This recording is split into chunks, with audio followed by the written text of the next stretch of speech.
Welcome to Healthy Births, Happy Babies, where we share tips, tools, and stories grounded in natural childbirth and parenting principles, so that instead of feeling overwhelmed and confused during this exciting time in your life, you feel safe, supported, and empowered in your childbirth and parenting journey. And now, here's your host, Dr. Jay Warren. Hello, and welcome back to another episode of Healthy Births, Happy Babies. I'm Dr. Jay Warren. I'm the Family Wellness Chiropractor and the Wellness Care Coordinator here at the CAP Wellness Center. And today I have Dr. Angelo Del Re here to share his insight about how to go about choosing a pediatrician for your family. He's a pediatrician with Coast Pediatrics here in San Diego, and we've been working closely with Coast Pediatrics for a while now. Our parents are really enjoying the care that they're receiving at Coast Pediatrics, and Dr. Wood was on our show just a while ago talking about healthy eating habits for kids and how to deal with picky eaters. It was a great episode, and I'm really excited to have Dr. Del Re here today. I always enjoy talking with Angelo, and I'm sure today's conversation is going to be no different. But before I introduce him to you, I want to take a moment, as always, to thank our sponsor, the CAP Wellness Center, who makes this podcast possible for you. The CAP Wellness Center in Encinitas, California, has assembled an incredible team of fully certified holistic healthcare professionals that offer the very best in prenatal, postpartum, and pediatric wellness services. We offer acupuncture, chiropractic, massage, yoga, lactation support services, and a wide variety of birth education classes to ensure that you are fully able to experience the power of birth. And so now let me introduce Dr. Angelo Del Re to you. Dr. Del Re grew up in Cleveland, Ohio, and attended college at Wake Forest University in North Carolina. He furthered his education by earning both a graduate degree in neuroscience as well as his medical degree at the Medical University of South Carolina. Dr. Del Re completed his pediatrics residency in Virginia with research interests in child abuse detection and prevention. He also practiced pediatric medicine internationally in Uganda and Haiti. Angelo returned to North Carolina for 2 years, where he worked in an outpatient clinical care setting, as well as newborn and pediatric hospital medicine. Since relocating to San Diego in 2014, Dr. Del Re has served the urgent needs of children in our community as a provider at Rady Children's Hospital Emergency Department.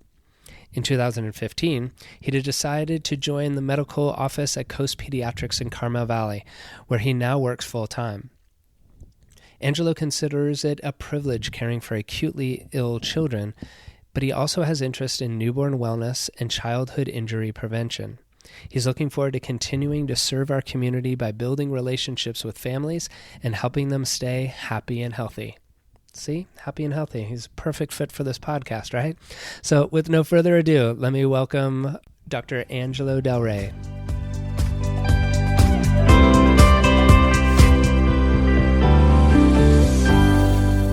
Dr. Del Re, welcome to the podcast.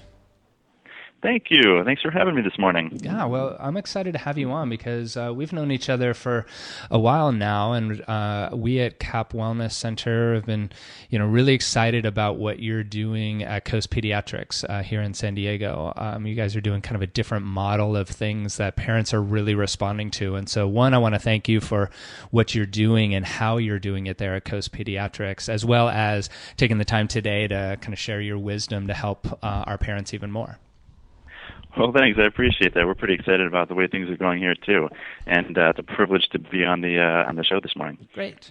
Well, so before we jump into the topic, which we're going to talk about, advice for parents on how to choose a pediatrician for their family. I read your bio as we started, but tell us a little bit more about yourself and how you got interested specifically in taking care of kids as a pediatrician. Yeah, sure. Well, I grew up back on the East Coast and did most of my training in the North and South Carolina as well as Virginia for pediatric residency. I think when you look back at it, you go through all these different rotations when you're going through medical school and that type of thing, and you get exposed to a lot of different fields of medicine in different areas, and pediatrics just stood out to me, and it was such an easy decision to make because I just felt the most rewarded when I was working with kids. And it's just such a joy and such a privilege to work with the children, really from birth up until 18 years old. It's pretty phenomenal when you think about that. All the different developmental stages that they go through. And not only that, but also working with the families directly, because you're also obviously interacting with the parents as well, and as a family as a whole. So just extremely rewarding. And yeah, it was a pretty easy decision to make looking back at it now. Of course, came out to San Diego just a few years ago, loving living here and becoming a part of the community here in Southern California. Yeah. And working initially at Rady Children's Hospital, but then jumped into this fantastic group here at Coast Pediatrics at the Carmel Valley office location. And I think some exciting things are happening here. Yeah. Well, it must be a much different setting, being in a kind of what I would imagine a typical pediatrics setting, office setting, versus working in urgent care at a hospital for pediatrics. Yeah, it's definitely a different type of environment for sure. Yeah, they're definitely needed. Certainly, all those services are needed at one time or another. But yeah, having the privilege to actually have the time and that privilege to actually form relationships here in the office from birth until the children grow up to be 18 years old is just a really special and unique opportunity. Yeah. And I know a couple of the parents that I've sent over there, like they've really appreciated that you have that background in urgent care, because while, as these new parents will understand, like most of things that are going to be seeing a pediatrician for aren't emergencies, but there is always that in the back of the head of like, what if, and knowing that you have a lot of experience in that is always, reassuring for a parent, but hopefully that never gets to that point. But if something does come along the line, it's nice knowing that for a parent that you have that kind of experience. Yeah, definitely. As you said, hopefully it never comes to that point, but it sure does once in a while. All right. And even if it's a simple injury, like if you fall down and you get a bump or a bruise, or you hit your head, or your child gets a cut on something, those are certain things we can take care of right here in the office. So not everything needs to be funneled directly to the urgent care or the emergency department. Right. Especially having a little bit of background in that area, we do feel comfortable seeing some of those illnesses and injuries right here in the office, which parents love. And of course, we always, whenever there's a doubt, we always advise the parents to call us first instead of rushing into the ER or the urgent care if there's any question about whether or not they need to go there, because we'd much rather talk to them first and guide them and direct them, and even take care of them in the office if it's appropriate. Right. Yeah. Well, so what is the typical kind of experience of a parent trying to choose the pediatrician? I guess the first question I would have is, when do you recommend a new parent starting to find that pediatrician? I would imagine it would be while they're still pregnant, right? Yeah, that's a great question. And usually the second or the third trimester, it's hard to really do it too soon. So you really could do it as early as you wanted to, but it's amazing to me, especially for first-time moms and dads there's a lot going on in the pregnancy. It's exciting times, and there's so much to think about and so much to get ready for. But it's amazing sometimes that you could just be a couple of weeks out from expected delivery date and really haven't given much thought about, well, who's going to take care of the baby after he or she is born. Right. And I think so earlier is better, and that also gives you ample time to not just reach out to one pediatrician in particular, but more than one. And I would encourage several if you have the time and the ability to do that, and if the offices are willing to have a meet and greet and a prenatal visit, because it gives you something to compare different offices and different styles to.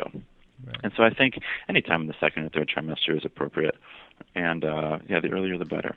Okay. And then once you're doing, or parents are coming to interview, if you will, a pediatrician and find the right match, like what are some good questions for those parents to ask of the pediatrician or of the office? Mm-hmm. Well, I kind of have my 5 things to consider when choosing a pediatrician talk.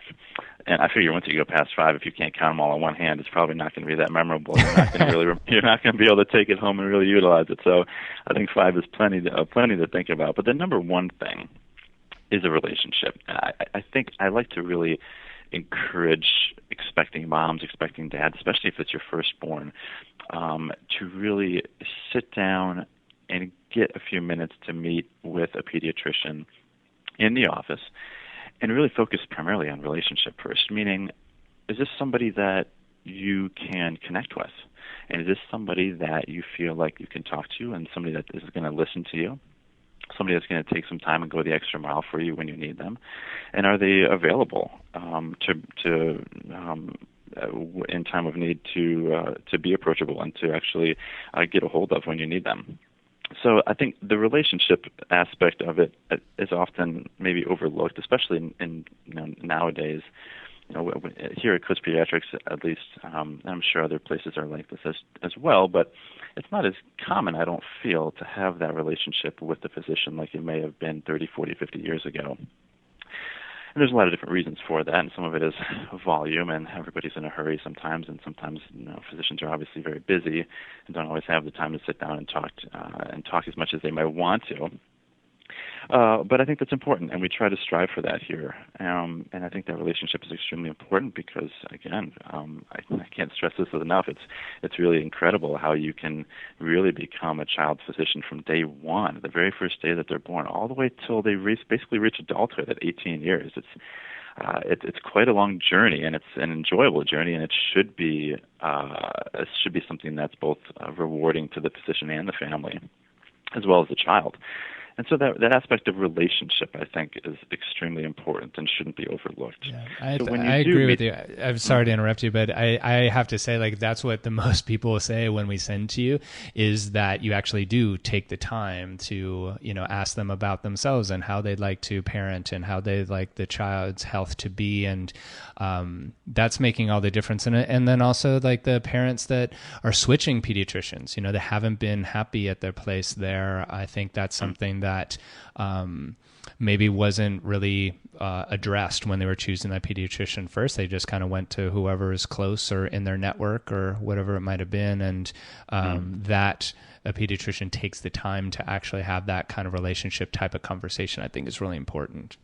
Yeah, no, I completely agree, and again, it is unfortunate. And we could go into this for hours. We could talk about the problems with and the challenges with medical care and the volume that needs to be seen and the time that we are restricted to. But again, focusing on a relationship with and making sure that there's a connection there with that whoever the pediatrician is that you might decide to choose, I think is very, very important and very valuable. And then, of course, there's other things as well, depending on how much time you have to sit down and chat with your pediatrician or prospective pediatrician to discuss things like philosophy about medical care. Ask them, what is your view on use of antibiotics? What is your view on vaccinations? Are they focused more on preventative health, which hopefully most of us are? Myself, I'm more of a minimalist, I think, only using antibiotics when needed. I do still think that that's a bit of a problem out there. And, other things as well to consider, such as,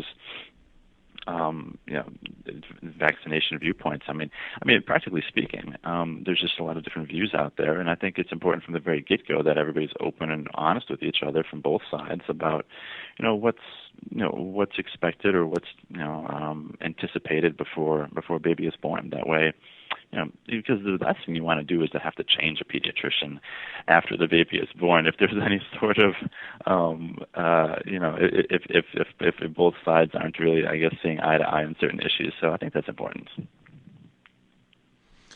Yeah, the philosophy, I think, I keep saying to parents, I mean, sometimes the older way of thinking of it was, well, I just need to have a pediatrician and I'll just take whoever I get, rather than really kind of having someone on their team that's going to support their family. And as you said, you want to have somebody that everybody's on the same page congruency wise, but then once you're able to match in that way, then the pediatrician can help lead and advise when needed, because then they can tap into your expertise, but then they feel comfortable getting that expertise from you because they know it's going to be within the realm of how they want to go about things, whether it's with the antibiotics use or vaccines or, how to change eating habits and sleeping routines, those kind of things. Exactly. I couldn't have said it better myself. That's exactly right. And that comes back to relationship again too, and having that level of comfort and approachability, I think, is important with your pediatrician. Mm-hmm. Good. So what other kind of questions do you recommend? Yeah, so that was kind of my top number one. And then there's some more practical things too, such as, how does the office function? Is the pediatrician available when you need them? Are they on call 24 hours a day? Is there a triage service that might be able to help you after hours? And if needed in a serious situation, can you be directly connected with your pediatrician at any hour of the night? Is your pediatrician going to be available to come and see your newborn baby in the hospital when they're born? And do they have inpatient services, meaning, in heaven forbid, but if your child did get ill when they got older and they were hospitalized, do they have the ability to then go in and visit your child while they're in the hospital or even directly take care of them? I will say that latter is becoming less and less common as more pediatricians are actually just allowing the inpatient hospitalist service to manage the inpatient medical care if your child was sick and ever having to be hospitalized. But there still are some pediatricians that will come and see your child and take care of them while they're in the hospital. So that's another question to ask. Mm-hmm. In terms of communication, is your pediatrician going to be taking your call and calling you back the same day if you have a question and don't necessarily think you need to come into the office to be seen? That's something that we pride ourselves on here at Coast Pediatrics is we'll return phone calls throughout the day, and we'll always call you back the same day. And if we think that it's something that's serious and needs to be seen in the office, well, then we'll bring you in. And we always have same-day sick visits. So, and I personally speaking, because I've worked at several different institutions and different offices and clinics in the past, and that's one of the number one challenges that I see, unfortunately, is that many places are just so busy that it's hard to get a same-day appointment if your child is sick. And then that, unfortunately, falls onto urgent care and emergency medicine departments to then see those children that really could have otherwise been seen in the office that day for something that wasn't really emergent. So that's something that we do, I think, do a good job of here at our office, and we'll see your children the very same day that they're sick.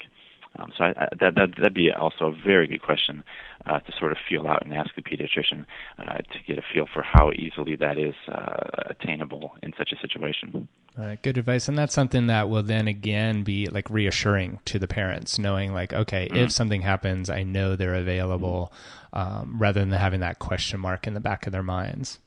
Mm-hmm. Yeah, definitely. And along similar lines too, number 3 I have here on my top 5 is continuity. So this is another thing that I see developing in very busy practices is that your child will not always be able to see the same physician when they come in, even for a well child check sometimes, which is unfortunate, but especially for sick visits. And I think the better job we do of having that continuity of care where your infant and your toddler and your older child will get to see the same pediatrician every time that they come to the office is very important. And again, everything kind of circles back to relationship.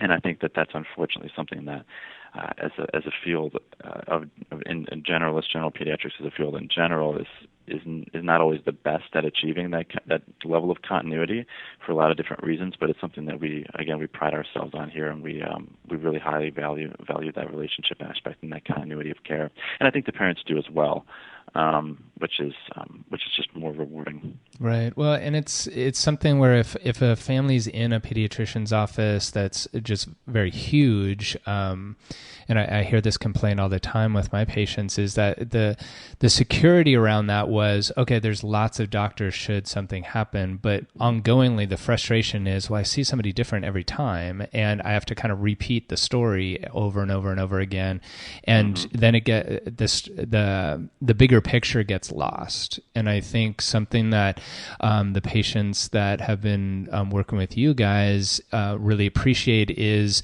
each and every time they're having the same conversation or talking with you so that some other dots can be connected that came from a couple of other visits along the line that wouldn't happen if it was a separate doctor and it wasn't charted or noted. And I think, as you were saying about taking care of this child throughout their first 18 years rather than just in this, immediate visit is what parents really want. They want to have somebody kind of looking out for their health all the way throughout, and continuity, I think, is really important. Something that I've seen you guys do better than anyone else here around in San Diego. So again, that's another thing that we really appreciate about what you're doing. Yeah, we appreciate it too, and it allows us to practice the kind of medicine that we really got in this field for in the first place. And it's sort of like, I like to think of a child's life as almost like a story that's evolving and developing. And again, not to have to start over from the beginning of that story every time that they come in to be seen for a certain issue is just, I think, really important. And that level of continuity also helps to maintain healthy relationships, as well as the optimal standard of care, really, of practice as well, so that things aren't missed and things aren't lost in translation along the way. Right. Good. And then the last couple things here really to think about are some of the practicals, meaning, maybe not sort of philosophical or relationship-wise, but I've seen this happen before, and this is something simple that you wouldn't want to overlook, but just, once you decide you've got it narrowed down to one or two, make sure that pediatrician's office accepts your insurance, and make sure that they're easily accessible in terms of transportation, meaning, you may find a really fantastic physician that you want to go to, but if they're too far away, or if it's not convenient to go, especially if your child is ill and needs to be seen rather urgently, then that would be something else to consider as well. And then there's office services. So this is something that sometimes I overlook in terms of when we're having our first meet and greets here in the office, but I forget to mention the benefits of some of the services that we have here in the office in terms of certain laboratory tests and screenings, photo screenings, as well as certain blood tests that we can do right here in the office, as well as certain respiratory viral testing and things like that you can have done right here in the office, and which is very helpful and very convenient for families in certain situations where you wouldn't have to then drive to the laboratory to have those services done. Of course, some things need to be done either with radiology or at an official lab, and that's unavoidable, but we do offer certain services here that make it more convenient for the families as well as for the patients.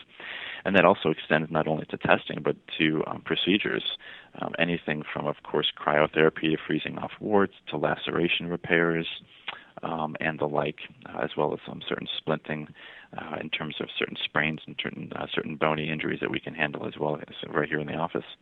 Nice. Yeah. Well, and it's one of the things, as far as those practicals, I think while they're really important questions, I think sometimes parents only look at those kind of last things about, do they take my insurance? Is it close? Which absolutely are important. But I think the first ones you went through as far as relationship building, the philosophy, and, just office flow, and are they available? Those kind of things are becoming more and more important to parents for their children. And so I'm really glad you went through those to be able to have it in their head, in their decision-making process, rather than just going with, the first person that's on their insurance list. Mm-hmm. Oh, and certainly those are those issues are paramount, and in certain situations may very well outweigh those more practical things that I had just mentioned as well. So if you're willing to make a further drive, or even if you're out of network, certainly if you're really interested in getting the type of care from the right fitting and the right type of physician, then that would certainly benefit you. Right. Mm-hmm. And something that I've told some of the parents that are maybe coming from further away, one to our center here, but then also to Carmel Valley, which might be a little further, is the model that you guys have set up just in a business way of how you run your practice allows for you to see patients really at the time that the appointment's scheduled. A lot of complaints that I hear from parents is, I had a 10 o'clock appointment with my pediatrician, but I didn't get seen until 11.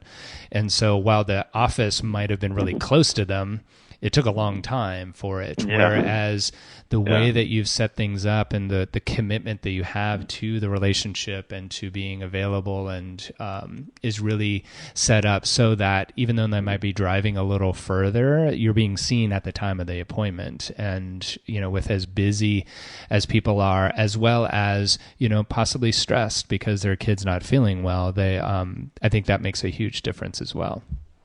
Yeah, well, that's exactly right. And I almost laugh when I hear a story like that not because it's funny, but because sadly it's true.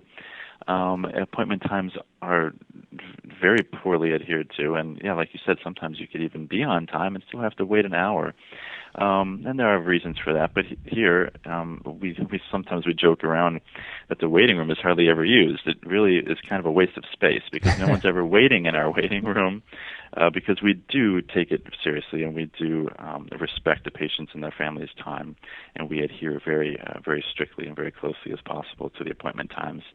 And we're able to do that for a number of different reasons, but one of them is just because we are a smaller practice and we'll see so many patients in a day, and we'll keep those time slots open, and we won't rush things. So we're pretty good about that. And again, that allows us to practice the type of medicine that we want, and we like to have good, meaningful conversations during our visits and not rush anybody.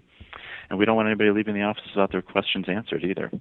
So I think that's a great point. And if you are willing to make a longer drive and overall have a greater experience, and feel like your questions are answered and that you're getting good care, then I think it's worthwhile. Yeah.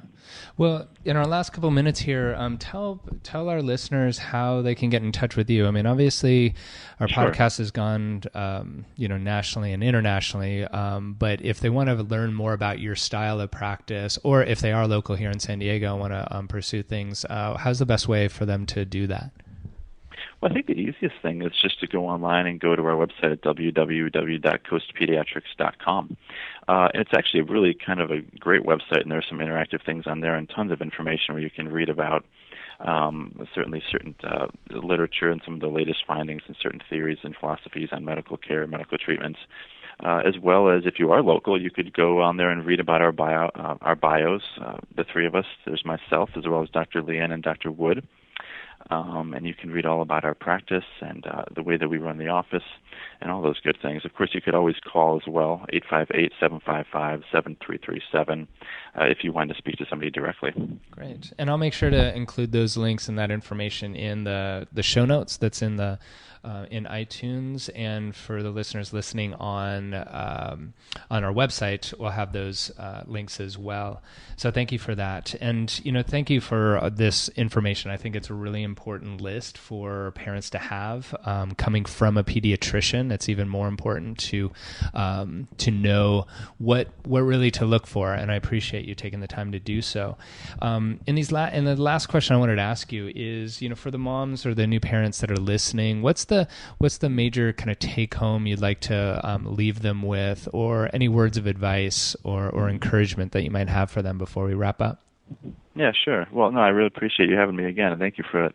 I think that if I were to give one piece of advice to expecting moms and expecting dads, especially if it's your first baby that's going to be born, just again to set aside a little extra time and to really think and consider about who is the right fit and who is the right pediatrician to take care of your child from the day that they're born all the way till they reach 18 years old.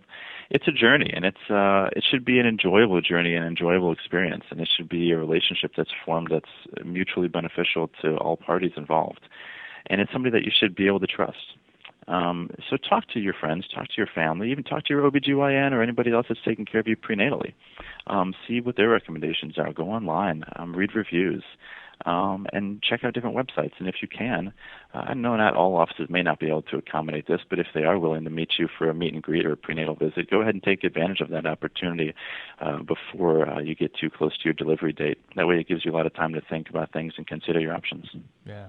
There's so much to think about becoming a new parent, and having as many bullet points of like, oh yeah, I need to make sure you do that is really helpful. So again, Dr. Del Re, thank you so much. It's it's been a pleasure working with you in these last months. I'm excited to be working with you and Coast Pediatrics in the future. And one thing I would love to possibly have you back on to the show is kind of like the new model of pediatric care that you guys at Coast Pediatrics are modeling, because I think it's really exciting. I think it's the time has come for that. So if you're willing, I'd love to have you back to talk more about that. Of course, anytime. It's always a pleasure to talk to you. Thank you for joining us today. For more information about this episode and other natural childbirth and parenting topics, please visit us at capwellnesscenter.com or message us on our Facebook page with any questions you might have. We here at the Cap Wellness Center look forward to helping you and your family be as happy and healthy as you can be.